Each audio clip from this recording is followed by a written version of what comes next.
Baik di sini ada latar belakang tentang organisasi himpunan mahasiswa program studi manajemen. Nah, HMP itu bukan tentang sekedar hanya kumpul-kumpul antar mahasiswa, tetapi di mana sih mahasiswa itu belajar tentang kepemimpinan, komunikasi, manajemen waktu, ataupun kerja sama tim begitu. Karena hal-hal yang tadi disebutkan itu tuh akan berdampak baik kepada diri kita ketika kita sudah terjun ke dunia kerja ataupun ke dunia masyarakatnya. Tapi keberhasilan organisasi itu bukan cuma soal jumlah anggotanya saja.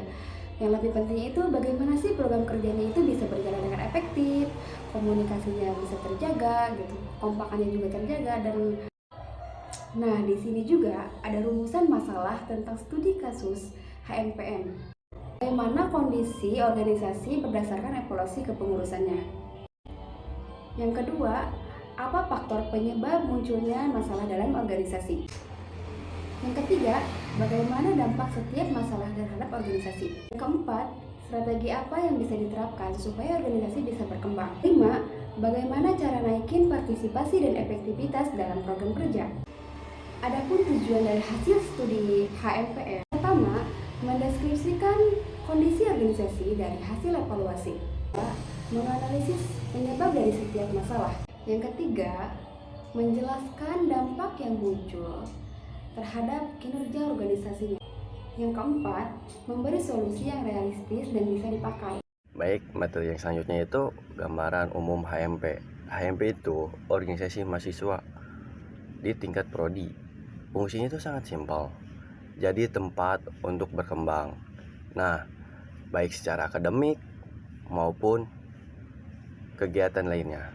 Strukturnya itu ada ketua, wakil, sekretaris, bendahara, dan divisi lainnya yang masing-masing punya tugas. Nah, dari data total keseluruhan itu anggotanya ada 70, tetapi yang aktif cuma ada 42 orang. Nah, jadi sisanya itu ada 28 orang itu kurang komunikasi dan komunikasinya yang sangat rendah. Artinya hampir separuh anggota sebenarnya nama doang terdaftar. Baik, materi yang selanjutnya itu masalah utama HMP. Dari rapat evaluasi akhir kepengurusan ditemukannya 6 masalah utama yang perlu dibenahi. Yang pertama, anggaran kampus. Tidak ada dukungan dana dari pihak kampus sama sekali. Oh, ini jelas dong. Jadi hambatan besar buat menjalankan program kerja nih yang membutuhkan biaya. Nah, yang kedua itu komunikasi lemah. Informasi soal kegiatan tidak merata ke seluruh anggota. Akibatnya banyak yang tidak tahu ada kegiatan. Yang ketiga, miskomunikasi antar ketua kegiatan. Satu kegiatan bisa punya banyak panitia, tapi kalau ketuanya beda pemahaman soal kegiatan dan teknis hasilnya pasti berantakan. Untuk yang keempat, kegiatan keaktifan rendah. Dari 70 anggota, cuman 42 aktif. Ini bukan masalah kecil, karena setengah dari organisasi sebenarnya gak berkontribusi. Yang kelima, kas menunggak. Banyak anggota yang belum disiplin bayar kas, lalu kas kosong. Program kerja susah jalan meskipun idenya udah bagus-bagus. Yang keenam, program kerja belum maksimal. Kegiatannya masih terlalu terfokus ke internal. Belum banyak yang berdampak keluar atau ke prodi secara lebih meluas. Mungkin cukup sekian. Masalah yang pertama, tidak ada anggaran dukungan dari kampus yang bisa berdampak pada program kegiatan menjadi skala kecil yang tidak sesuai. Nah, inovasi kreativitas sangat terbatas dan tidak berkembang. Masalah yang kedua, adanya komunikasi antar anggota seperti informasi yang tidak merata, agenda tidak merata diterima bersamaan oleh anggota.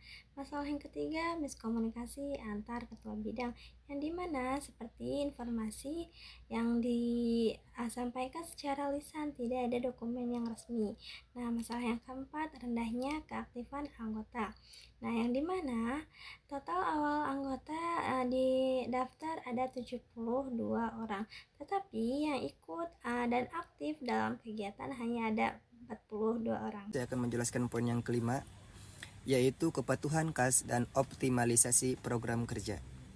Nah, jadi masalah di poin yang kelima ini adalah banyaknya anggota yang belum bayar KAS.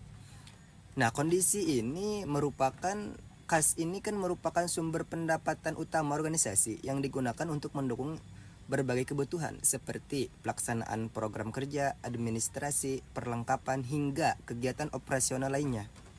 Namun, masih banyak anggota yang belum membayar KAS tepat waktu sehingga pemasukan organisasi menjadi tidak stabil. Nah, akibatnya beberapa kegiatan harus ditunda, dikurangi atau mencari sumber dana secara mendadak. Nah, di sini juga ada beberapa sebab. Nah, jadi penyebabnya yang pertama yaitu kurangnya kesadaran anggota. Sebagian anggota menganggap pembayaran KAS bukanlah sebuah kewajiban yang harus dipenuhi secara rutin, sehingga para anggota itu akan menunda pembayaran. Nah, jadi poin yang selanjutnya belum adanya sistem pengingat yang efektif. Jadi organisasi belum memiliki mekanisme pengingat berkala maupun pencatatan pembayaran yang rutin, sehingga anggota mudah lupa. Poin yang selanjutnya ada aturan yang belum diterapkan secara konsisten. Walaupun terdapat ketentuan mengenai pembayaran KAS, melaksanakannya belum disertai sanksi maupun evaluasi yang tegas, sehingga tingkat kepatuhan masih rendah.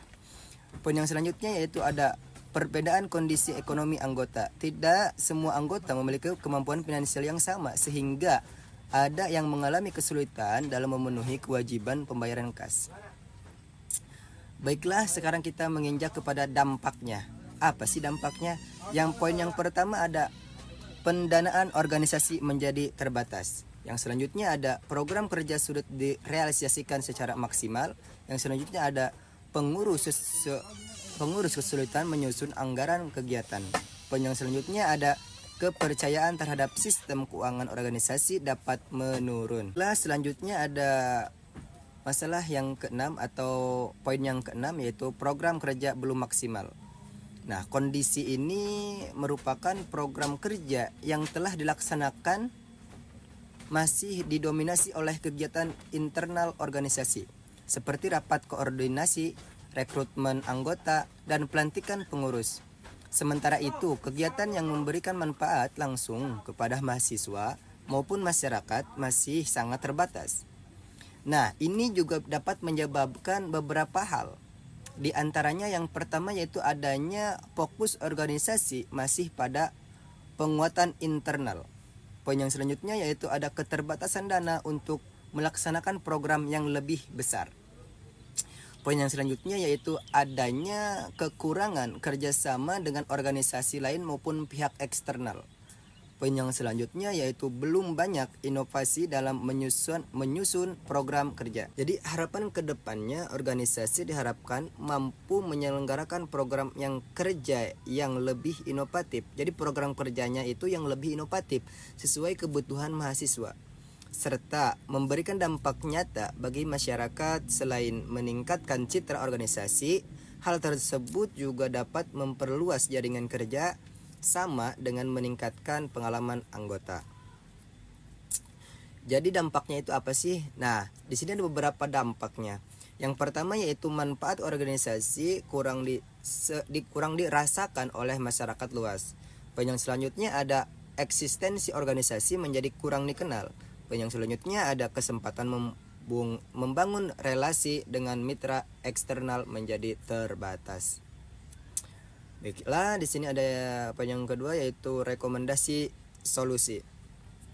Yang pertama ada penguatan sektor finansial dan transparansi. Yang kedua ada untuk mengatasi permasalahan keuangan, organisasi perlu mengembangkan sumber pendapatan selain kas anggota, seperti bekerja sama dengan sponsor, alumni maupun mitra eksternal. Selain itu, laporan keuangan harus disampaikan secara terbuka dan berkala agar seluruh anggota mengetahui penggunaan dana organisasi. Transparansi ini akan meningkatkan rasa percaya anggota sehingga mendorong mereka lebih disiplin dalam membayar kas. Poin B yaitu peningkatan efektivitas internal. Jadi organisasi perlu membangun sistem komunikasi yang lebih baik melalui rapat rutin yang terjadwal serta dokumentasi hasil rapat yang tersusun dengan rapi. Setiap bidang juga perlu memiliki pembagian tugas atau job desk yang memiliki yang jelas agar tidak terjadi tumpang tindih pekerjaan. Koordinasi berkala akan membantu mempercepat penyelesaian masalah dan memastikan seluruh program berjalan sesuai dengan rencana. Di sini ada poin C yaitu meningkatkan partisipasi dan dampak program kerja. Partisipasi anggota dapat ditingkatkan dengan merancang program kerja yang lebih menarik, kreatif, dan sesuai dengan minat maupun kebutuhan mahasiswa. Jadi organisasi juga dapat memberi